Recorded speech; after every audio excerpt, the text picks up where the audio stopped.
Hello, this is Julian. Today we're going to show the various visual aspects, the visual elements of a chart that XtraCharts exposes. I'm going to use the Windows Forms Demo Center for XtraCharts to show off these visual elements, but of course they're also available in ASP.NET. So here we have the line chart from the demo, and we can see the various elements of the chart.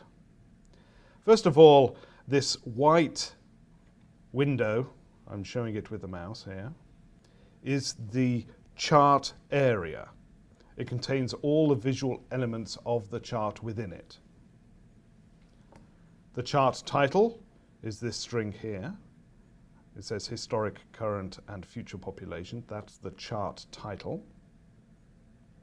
The diagram of the chart is the thing, the area in between the axes. So this area here. The axes, we have the y-axis going up and the x-axis going horizontally. The y-axis has a title, population mid-year millions. The x-axis does not have a title. Here are the axis labels. So we have 200, 400, 600, 800 and up going along the y-axis. And along the x-axis are the various years. So those are the labels for the x-axis, the labels for the y-axis.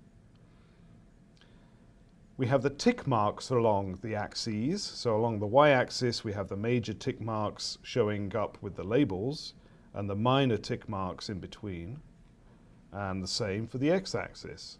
We have the major tick marks for the years and the minor tick marks in between. Now, in the diagram for the chart, we have the various series for the chart.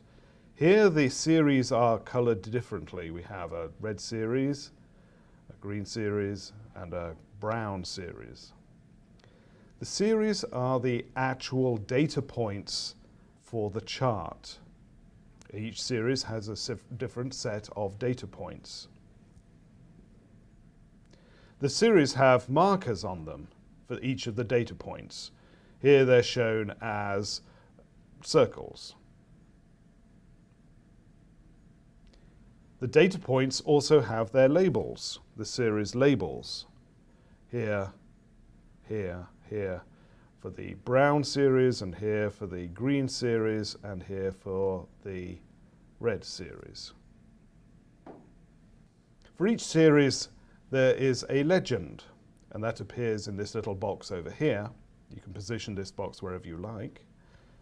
So the brown series is labeled with the legend Europe, the green series with the legend Americas, and the red series with the legend Africa. And these here are the legend markers,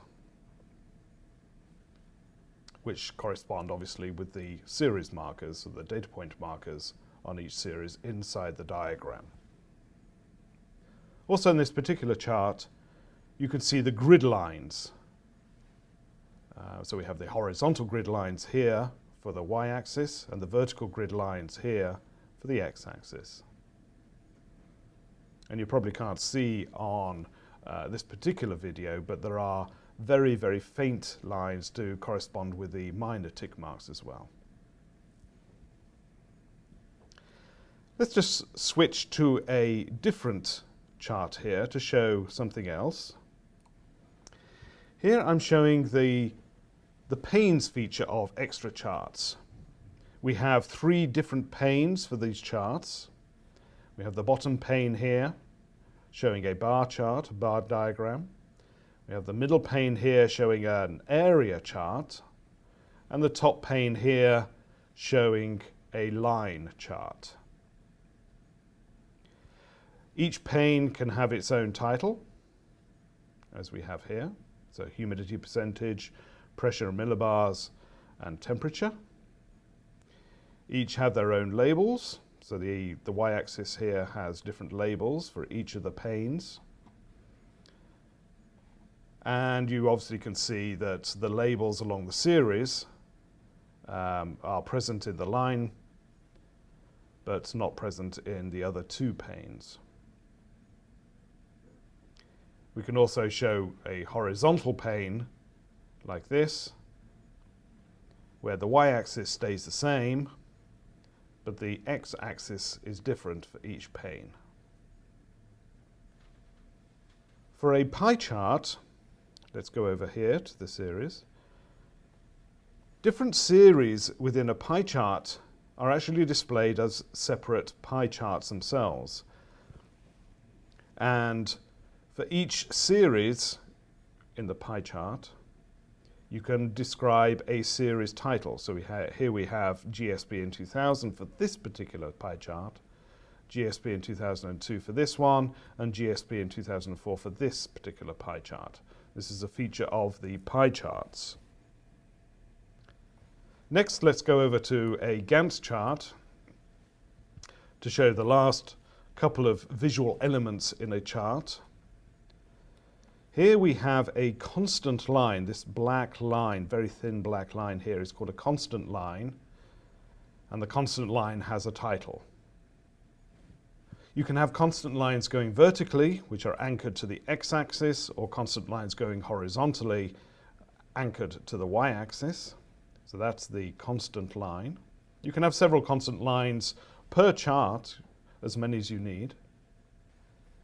For the Gantt chart, these particular lines here are called task lines, and they show the various links between the various tasks, essentially. So these lines here are task lines. So there you have it, the various visual elements in the various charts in XtraCharts. Until next time.